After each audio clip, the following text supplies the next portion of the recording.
To the moderator, Dr. Ismail.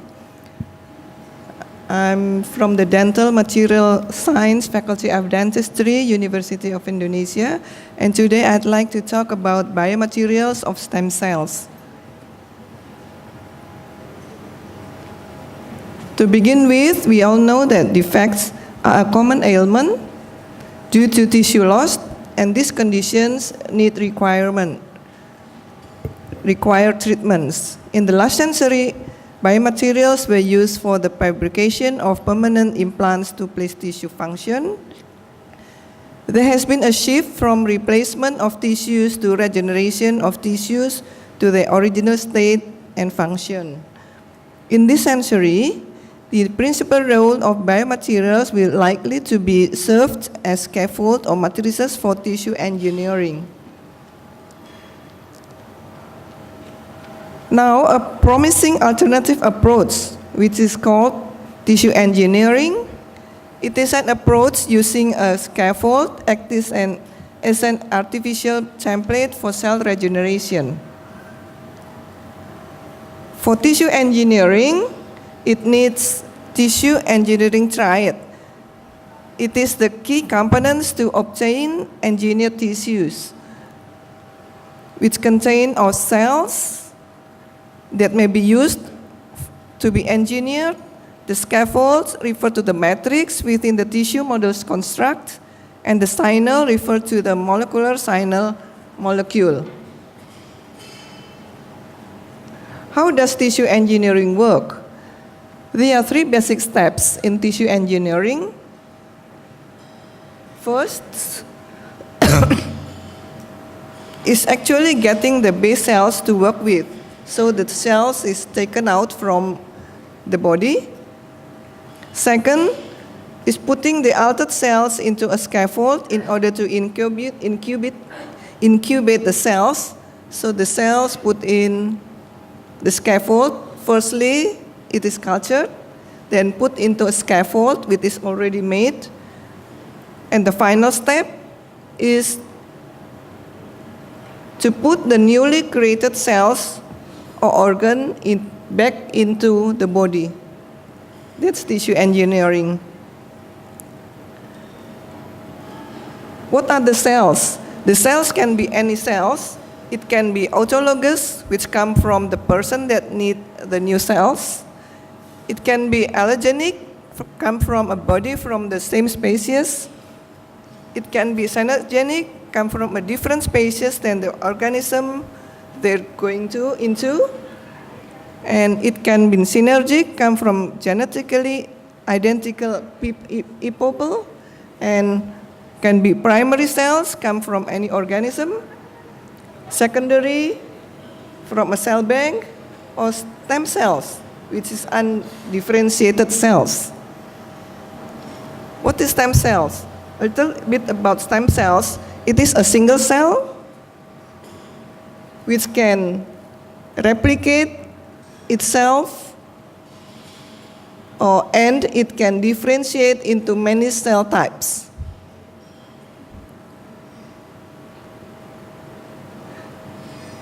Stem cells have adult or embryogenic, which is adult come from in a body, and embryonic from embryo. And the scaffold itself, it actually mimics the extracellular matrix of the native tissue, recapitulating the in vivo milieu and allowing cells to influence their own microenvironments. So it is the extracellular matrix actually. And the man-made extracellular matrix, or ECM, that the man-made is named scaffold. It serves as a ECM. It serves as a framework to support cell migration into the defects from the surrounding tissues to cell adhesion to facilitate cell process. So this is the scaffold, the man-made extracellular, where the cell will grow inside the scaffold later. For scaffold function as a template, that support for the seeded cells. So if this is the scaffold, the cell is seeded into the scaffold. It combines the stem cells or any cells with biomaterial scaffolds. The scaffold is a material, providing a promising strategy for the engineering tissues. The scaffolds are materials that have been engineered, that have been made to cause cellular interaction to contribute to the formation of new functional tissues for medical purposes. After the cell has grown into a tissue, then the scaffold should be degraded. It is just like a scaffold that if we make a house, there's a scaffold and the men climb up the scaffold, and when the building is already constructed, then the scaffold has to be gone. It's similar with this one. When the cell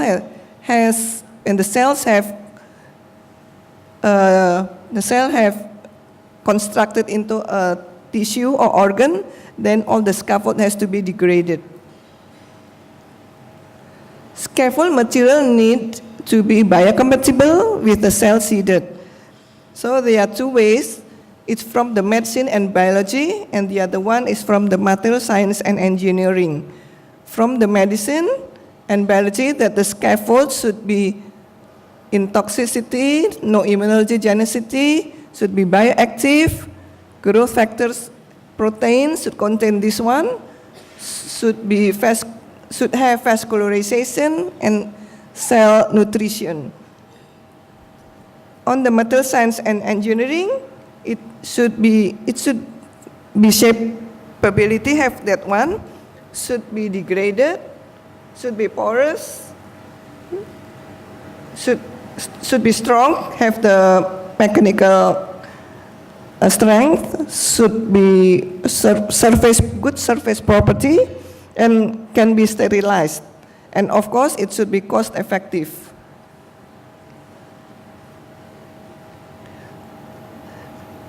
According to the European Society of Biomaterial Conference in 1982, a biomaterial is a non-fiable material used in a medical device intended to interact with biological system. Since then, the field has advanced with recent work resulting the development of implantable scaffolds that consist entirely of specific biomaterials.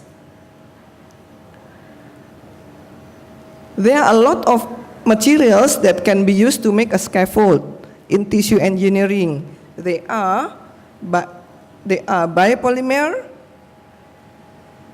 can be synthetic or natural. They are bioceramic, and can be hybrid, which is a combination of these two.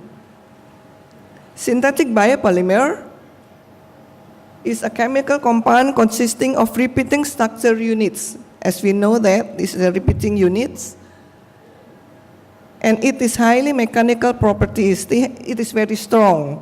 Therefore, it is good for scaffold. However, there are some issues in the presence of cells. A lack of cell adhesion, so cell is difficult to adhere to the scaffold. A polymer scaffolds degrade in the monomers, so it is easily to be degraded. So they are focused on some of the most commonly used polymer for culture of stem cells, like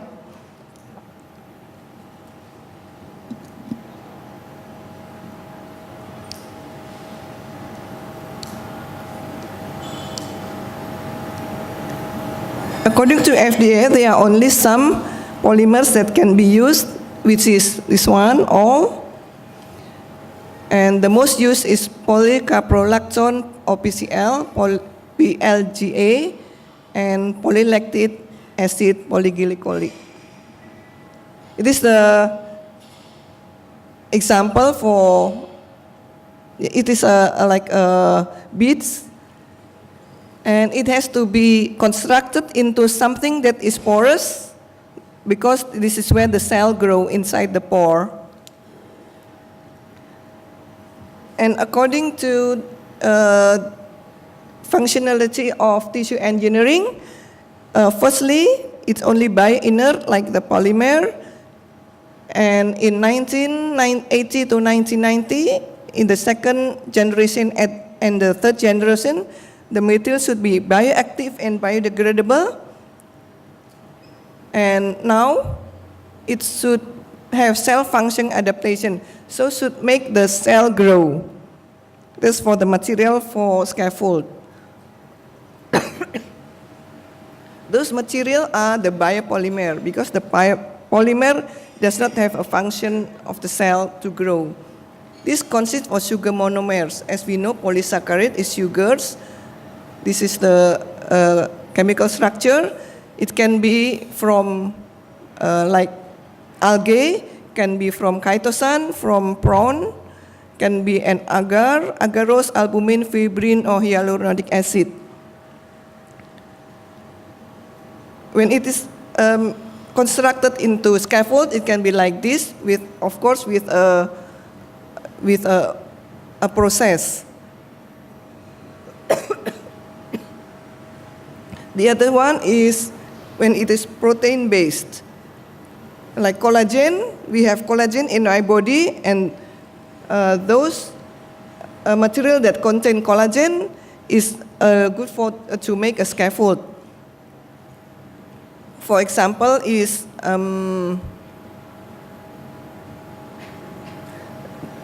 like a protein that in the material is good to make a scaffold, because cell and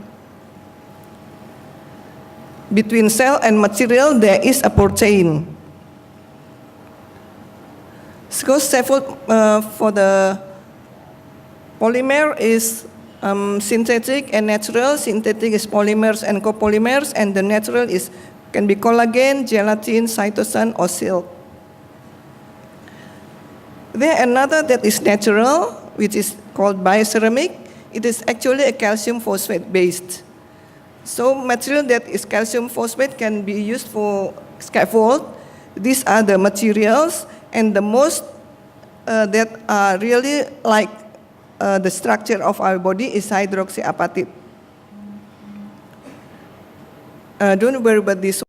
The characterization for the hydroxyapatite when it is used with X-ray, diffraction, and infrared.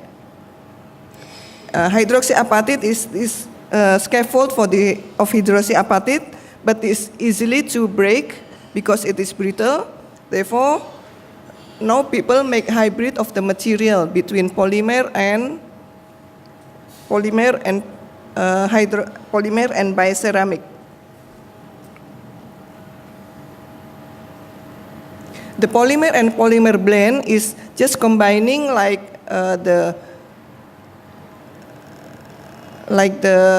just now all the polymer can be combined into a blend, and this one is the scaffold.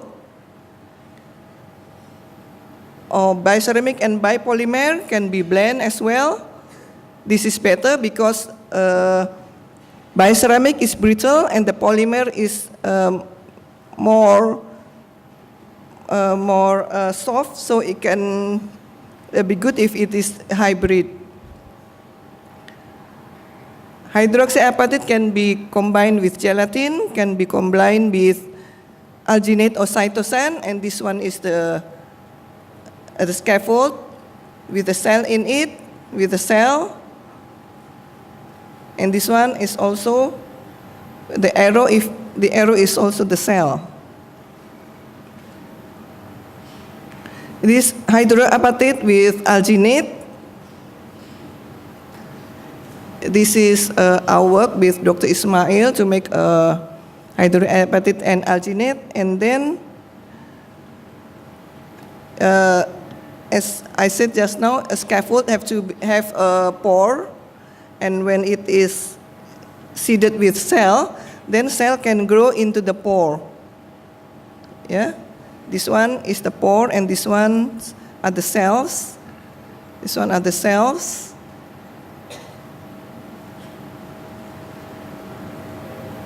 And this one as well. Hydroxyapatite and collagen. hydroxyapatite and gelatin and silk. It can also be with silk for cartilage. This is the scaffold and this is the cell. And the cell will grow into the pore, and later the scaffold will degrade and the cell become a tissue. So in summary, scaffolds and stem cells are the two components of tissue engineering. Stem cells are being engineered using scaffolds. Scaffolds can be from any biomaterials, and tissue engineering is providing to be a revolution in biomaterials. So with the development tissue engineering, biomaterials can also be developed. Last but not least, I'd like to say thank you for your attention. Thank you. Thank you, Dr. Decky.